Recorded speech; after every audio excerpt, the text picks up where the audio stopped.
Terima kasih Pak Lupa sudah berdoa buat kita semua. Saudara-saudara, mari kita baca di dalam Filipi 3 ayat 10. Saya ulangi lagi. Filipi 3 ayat 10, silakan Bapak-bapak dan Ibu-ibu kalau mau mempersiapkan Alkitab atau mau membuka Alkitab saudara-saudara, silakan. Saya akan membacanya. Filipi 3 ayat 10. Yang ku kehendaki ialah mengenal Dia dan kuasa kebangkitannya dan persekutuan dalam penderitaannya, di mana aku menjadi serupa dengan Dia dalam kematiannya. Saya akan membacakan Filipian 3:10 di dalam Christian Standard Bible. My goal is to know Him and the power of His resurrection and the fellowship of His suffering, being conformed to His death. Saudara-saudara, dari ayat-ayat ini kita bisa mendapatkan 4 pokok pikiran Paulus atau 4 sound doktrin Paulus. Yang pertama, mengenal Kristus. Kemudian yang kedua, mengenal kuasa kebangkitan Kristus. Ketiga, bersekutu dalam penderitaan Kristus. Yang keempat, menjadi serupa dengan kematian Kristus. Saudara-saudara, Paulus menyebut keempat sound doktrin ini sebagai tujuan hidupnya, atau di dalam terjemahan Alkitab Christian Standard Bible dikatakan adalah my goal, tujuan hidupku. Keempat sound doktrin atau yang disingkat dengan Paulus sebagai tujuan hidupku itu adalah semua pengajaran penting Alkitab untuk menjalani, untuk mengalami kehidupan Kristen yang berkemenangan. Saudara-saudara, apa tujuan hidupmu? Ini pertanyaan untuk kita semua. Apakah tujuan kita menjadi orang Kristen? Apakah tujuan kita menjadi orang percaya kepada Yesus? Saudara-saudara, seharusnya apa yang diajarkan oleh Paulus ini menjadi tujuan hidup kita bersama. Amin. Amin. Saya akan mengulangi lagi sound doktrin Paulus ini. Yang pertama, mengenal Kristus. Yang kedua, mengenal kuasa kebangkitan Kristus. Ketiga, bersekutu dalam penderitaan Kristus. Keempat, menjadi serupa dengan kematian Kristus. Saudara-saudara, keempat sound doktrin Paulus ini bagikan sebuah urutan yang harus kita jalani sebagai orang percaya. Dan urutan yang pertama, tujuan kita sebagai orang yang percaya adalah mengenal Kristus. Kata mengenal ini diterjemahkan dari kata Yunani ginosko. Dan untuk mengetahui pemakaian kata ini, kita bisa melihatnya di dalam Kejadian 4 ayat 1. Kejadian 4 ayat 1. Kemudian manusia itu bersetubuh dengan Hawa istrinya dan mengandunglah perempuan itu lalu melahirkan Kain. Maka kata perempuan itu, aku telah mendapat seorang anak laki-laki dengan pertolongan Tuhan. Saudara-saudara, Perjanjian Lama menerjemahkan kata mengenal itu dengan kata bersetubuh. Kita akan melihat dari King James Version, Genesis 4:1, and Adam knew Eve his wife, and she conceived and bare Cain, and said, I have gotten a man from the Lord. Saudara-saudara, bahasa Inggris memakai kata knew. Itu dari kata dari bahasa Ibrani-nya itu yada. Kalau dari bahasa Yunaninya, kata itu adalah ginosko. Itu dalam Perjanjian Baru, saudara-saudara. Saudara-saudara, mengenal itu sama artinya dengan intimasi. Mengenal Kristus itu maksudnya bukan dari pengetahuan kepalamu, tetapi mengenal Kristus dengan intim. Mengenal Kristus artinya mengenal Kristus secara pribadi. Mengenal Kristus artinya mengalami Kristus. Orang bisa punya pengetahuan di kepala mengenai Kristus, tapi dia tidak pernah mengalami Kristus. Maka tujuan beriman kita adalah mengenal Kristus. Kenali Yesusmu dengan intim. Kenali Yesusmu secara pribadi. Kenali Yesusmu dengan cara mengalaminya. Amin. Amin. Hanya orang yang sudah dilahir barukan dan mempunyai iman yang diselamatkan yang dapat mengenal Kristus. Kita mengenal Kristus dari firman-Nya. Maka tujuan hidup kita adalah belajar sound doktrinnya, lalu menghidupi sound doktrin dan mengaplikasikan sound doktrin itu dalam kehidupan kita. Amin. Amin. Orang yang mengenal Kristus itu pasti akan hidup bagi Kristus. Dan orang yang sudah lahir baru seharusnya tujuan utama hidupnya adalah mengenal Kristus. Kristus menjadi utama. Kristus menjadi pertama di dalam kehidupan kita. Amin. Amin. Saudara-saudara, apa kerinduan utama Anda di dalam pertemuan jemaat PIC Sydney ini? Tidak lain dan tidak bukan adalah agar Anda mengenal Kristus. Kita tidak mempunyai kerinduan lain di dalam kehidupan kita selain kita hidup untuk mengenal Kristus. Lebih mengenal Kristus, lebih lagi dan lebih lagi untuk mengenal Kristus. Dari mana kita mengenal Kristus, saudara-saudara? Dari sound doktrinnya. Saudara-saudara, banyak pengkhotbah sekarang ini berkata, kalau engkau mengenal akan Kristus, maka engkau akan terbebas dari kesulitan. Kalau engkau mengenal akan Kristus, maka engkau akan terbebas dari penderitaan. Kalau engkau mengenal Kristus, maka engkau akan terbebas dari penyakit. Kalau engkau mengenal Kristus, hidupmu akan berlimpah maksud saya. Hidupmu akan kaya, hidupmu akan banyak uang.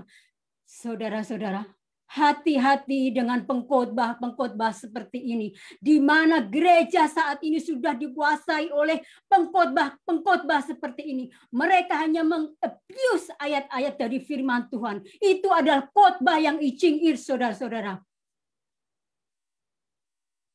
Saudara-saudara, di BIC Sydney, saya dengan pendeta Wanda, engkau tidak akan menemukan khotbah-khotbah yang seperti itu. Tapi kami sudah bertekad untuk berkhotbah yang ekspositori. Amin. Saudara-saudara, kekristenan itu bukan suatu agama yang berisi aturan-aturan atau ritual-ritual yang harus engkau kerjakan untuk engkau masuk ke dalam surga. Kekristenan itu adalah posisi iman kita di dalam Yesus Kristus. Amin. Kekristenan itu adalah kita bertumbuh dalam hubungan kita dengan Tuhan yang sudah menyatakan dirinya di dalam Kristus Yesus. Saudara-saudara, sama seperti pertama kali Paulus itu mengenal Tuhan Yesus. Saudara-saudara, pengenalan Paulus dengan Tuhan Yesus itu bukanlah pengenalan yang terencana, bukan pengenalan yang polite, bukan pengenalan yang bagus, tapi saudara-saudara, pertama kali Paulus bertemu dengan Tuhan Yesus ketika Paulus itu mengejar, ketika Paulus itu menyiksa orang-orang yang menjadi pengikut Yesus.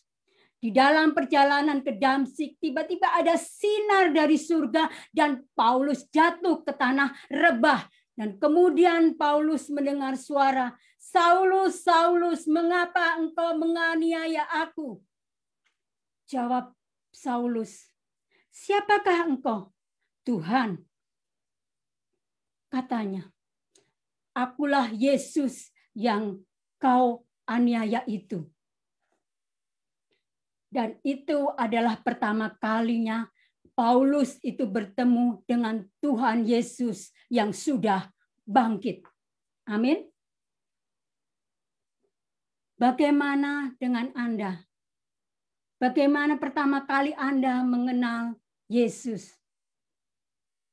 Apakah Anda mengenal Yesus dari keluarga karena Anda itu memang sejak lahir dari keluarga Kristen, atau Anda sudah berumur paruh baya, atau ketika Anda mengalami peristiwa tertentu atau kejadian tertentu sehingga Anda baru mengenal Yesus.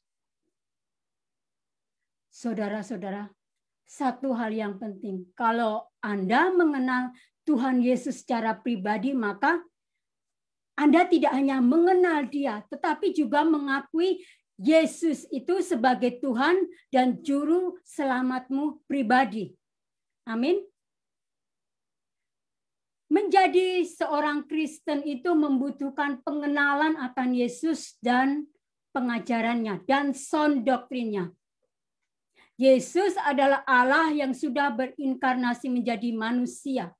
Dia adalah Allah yang telah mati untuk dosa-dosa manusia yang percaya akan pengorbanannya di atas kayu salib.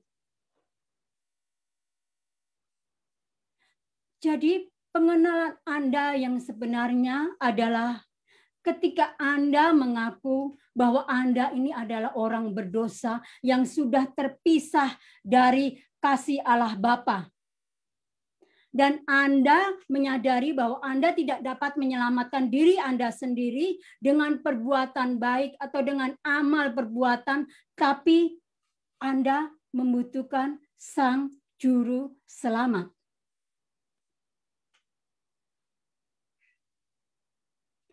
Dan pada saat itulah Anda bertemu, pada saat itulah Anda mengenal Yesus Kristus. Kita tahu siapa itu Yesus Kristus dari Theopneustos. Perjanjian Lama 39 kitab itu berisi tentang berita mengenai nubuat tentang Kristus. Perjanjian Baru 27 kitab itu berisi tentang berita tentang kehidupan Kristus, kematian Kristus, kebangkitan Kristus, tentang surga, juga berisi tentang kedatangan Kristus kedua kali dan tentang kerajaan Kristus. Amin.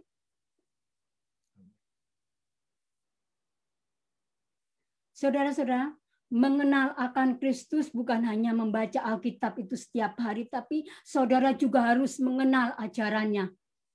Mari kita baca di dalam Yohanes 14 ayat 21. Barang siapa memegang perintahku dan melakukannya, dialah yang mengasihi aku. Dan barang siapa mengasihi aku, ia akan dikasihi oleh Bapa-Ku. Dan aku pun akan mengasihi dia, akan menyatakan diriku kepadanya.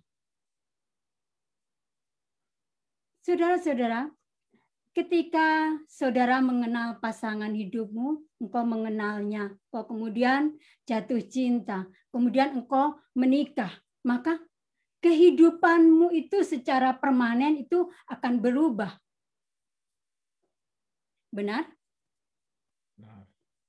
Ini sama ketika engkau bertemu pertama kali dengan Yesus. Engkau mengaku dia sebagai Tuhan dan juru selamat pribadimu.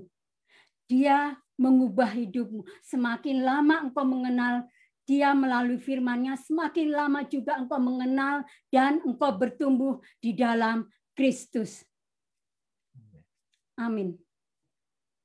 Kemudian yang kedua adalah mengenal kuasa kebangkitan Kristus. Saya akan membacakan ulang di dalam Filipian 3:10. My goal is to know him and the power of his resurrection and the fellowship of his suffering, being conformed to his death. Saudara-saudara, di dalam bahasa Inggris, frasa penting ini harus kita ingat. And the power of his resurrection. Saudara-saudara, artikel atau kata sandang the itu menekankan hal yang sangat jelas, yaitu power of Jesus resurrection atau kuasa kebangkitan Kristus, bukan kuasa yang lain.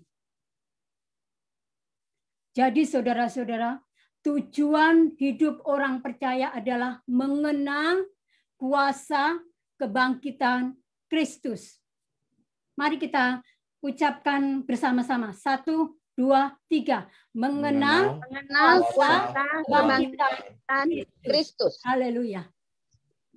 Kristus yang sudah bangkit adalah pusat pengajaran iman kita. Kita secara nyata melihat kuasa itu di dalam kebangkitan Yesus Kristus.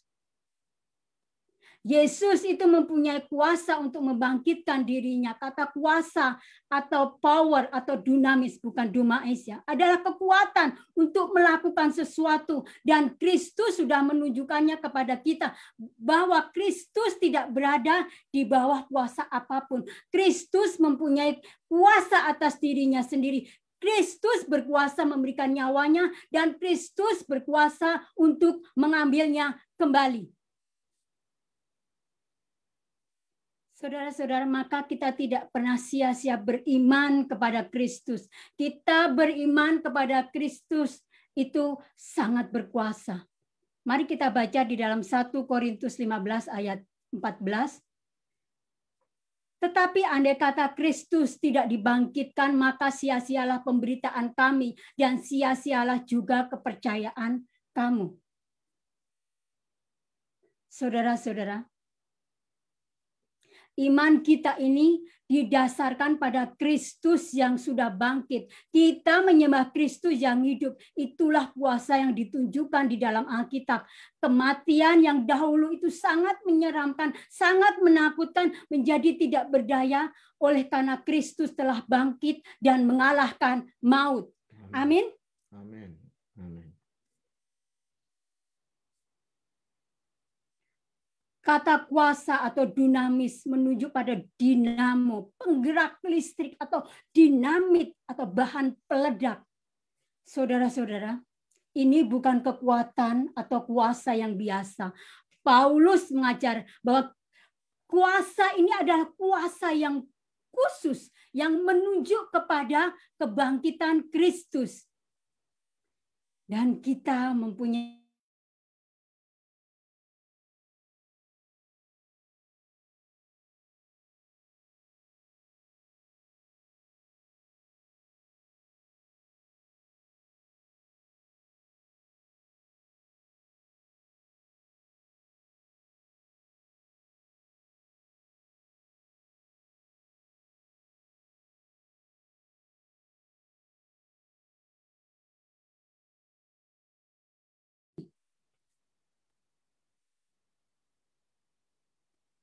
Mari kita baca di dalam Efesus 2 ayat 4-6. Tetapi Allah yang kaya dengan rahmat oleh kasih-Nya yang besar, yang dilimpahkannya kepada kita, telah menghidupkan kita bersama-sama dengan Kristus, sekalipun kita telah mati oleh kesalahan-kesalahan kita, oleh kasih karunia kamu diselamatkan, dan di dalam Kristus Yesus Ia telah membangkitkan kita juga dan memberikan tempat bersama-sama dengan Dia di surga. Saudara-saudara, Kitab suci juga memberitakan bahwa pertobatan itu membuka mata orang yang buta sehingga mereka beralih dari kegelapan menuju terang, serta membebaskan tawanan dari kerajaan gelap menuju kerajaan Allah yang abadi. Amin. Amin. Kisah Para Rasul 26 ayat 18. untuk membuka mata mereka supaya mereka berbalik dari kegelapan kepada terang dan dari kuasa iblis kepada Allah, supaya mereka oleh iman mereka kepadaku memperoleh pengampunan dosa dan mendapat bagian dalam apa yang ditentukan untuk orang-orang yang dikuduskan. Saya juga akan membacakannya di dalam Kolose 1 ayat 13. Ia telah melepaskan kita dari kuasa kegelapan dan memindahkan kita ke dalam kerajaan anaknya yang kekasih. Kuasa kebangkitan yang sama itu juga diperlukan untuk menopang orang percaya saat ia berjalan di dalam kemenangan atas dosa. Paulus berdoa untuk jemaat di Efesus. Mari kita baca di dalam Efesus 1 ayat 19 sampai 20. Dan betapa hebat kuasanya bagi kita yang percaya sesuai dengan kekuatan kuasanya yang dikerjakannya di dalam Kristus dengan membangkitkan dia dari antara orang mati dan menundukkan dia di sebelah kanannya di surga. Mereka mengetahui apakah kebesaran kuasanya yang melebihi kita, orang yang percaya sesuai dengan kekuatannya yang dihasilkan di dalam Kristus ketika dia membangkitkan dia dari antara orang mati. Saudara-saudara, Tuhan akan menganugerahkan kepadamu menurut kekayaan dan kemuliaannya untuk dikuatkan dengan kuasa melalui rohnya di dalam manusia rohani, agar Kristus dapat tinggal di dalam hatimu melalui iman. Mari kita baca di dalam Roma 8 ayat 11. Tetapi jika roh dia yang membangkitkan Yesus dari antara orang mati berdiam di dalam kamu, dia yang membangkitkan Kristus Yesus dari antara orang mati juga akan memberikan hidup kepada tubuh fana Anda melalui rohnya yang tinggal di dalam Anda. Saudara-saudara, maksudnya Roh Kudus yang berdiam di dalam diri orang percaya itu memberikan pengertian bahwa Yesus sudah mengalahkan maut. Yesus sudah mengalahkan setan. Dan kehidupan kita di dalam Kristus Yesus itu akan dipimpin oleh Roh Kudus. Kita hidup karena kuasa kebangkitan Tuhan Yesus Kristus. Yang ketiga adalah bersekutu dalam penderitaan Kristus. Saudara-saudara, Yesus datang sebagai juru selamat kita untuk menderita dosa-dosa kita di atas kayu salib. Dan seluruh pelayanannya itu ditandai dengan kesalahpahaman, ditandai dengan pertentangan, ditandai dengan pengkhianatan, bahkan sampai pada kematian. Meskipun kita tidak pernah bisa untuk masuk di dalam penderitaannya dengan cara yang sama seperti dia menderita di atas kayu salib, saudara-saudara. Ada perasaan di mana kita tidak akan pernah bisa menjadi seperti dia. Jika kita tidak mengalami penderitaan dan belajar untuk mempercayakan jiwa kita hidup kita kepada Pencipta yang setia dengan melakukan apa yang benar. Saudara-saudara, mari kita baca di dalam Ibrani 5 ayat 8. Dan sekalipun ia adalah anak, ia telah belajar untuk menjadi taat dari apa yang telah dideritanya. Ini tidak berarti bahwa Yesus tidak taat dan harus belajar taat melalui penderitaan. Ini berarti bahwa Yesus tidak pernah mengalami ujian ketaatan sampai dia menderita. Saudara-saudara, penderitaannya itu untuk dosa-dosa kita di atas kayu salib itu adalah ujian terakhir dari ketaatannya kepada kehendak Allah Bapa. Saudara-saudara, jika kita ingin menjadi seperti dia, kita harus belajar bagaimana Tuhan itu taat akan penderitaannya. Persekutuan itu menunjukkan pada kedekatan atau keintiman. ketika Sadrak, Mesak, dan Abednego dilemparkan di dalam tungku api karena mereka menolak untuk membungkuk di hadapan berhala Nebukadnezar, dia melihat dan tidak melihat 3 pria, melainkan 4 berjalan di dalam api. Itu ada di dalam Daniel 3 ayat 25. Dan orang yang keempat itu adalah Yesus Kristus, yang berdiri bersama-sama dengan mereka pada saat pencobaan itu. Mereka tahu persekutuan akan penderitaannya. Paulus juga tahu apa itu persekutuan. Ketika dia berkhotbah di Korintus yang korup, dia itu takut, dia itu gemetar. Tapi Tuhan menampakkan dirinya kepadanya di dalam sebuah penglihatan dan berkata, jangan takut lagi, tetapi terus memberitakan firman, karena aku menyertai kamu, dan tidak ada orang yang akan menjamah dan menganiaya kamu, karena aku memiliki banyak umatku di kota ini. Itu ada di dalam Kisah Para Rasul 18 ayat 9 sampai 10. Kemudian yang keempat, menjadi serupa dengan Kristus dalam kematiannya. Paulus menjelaskan, yaitu mati bagi dosa dan diri sendiri melalui salib Kristus. Ketika kita percaya kepada Kristus, kita hidup di dalam Kristus, yang berarti identifikasi kita dengan Dia di dalam kematiannya dan kebangkitannya. Dalam Galatia 2 ayat 20, Paulus menyatakan, aku telah disalibkan bersama Kristus, dan bukan lagi saya yang hidup, tetapi Kristus yang hidup di dalam saya. Hidup yang sekarang saya jalani dalam daging, saya jalani dalam iman kepada Allah yang mengasihi saya dan menyerahkan dirinya untuk saya.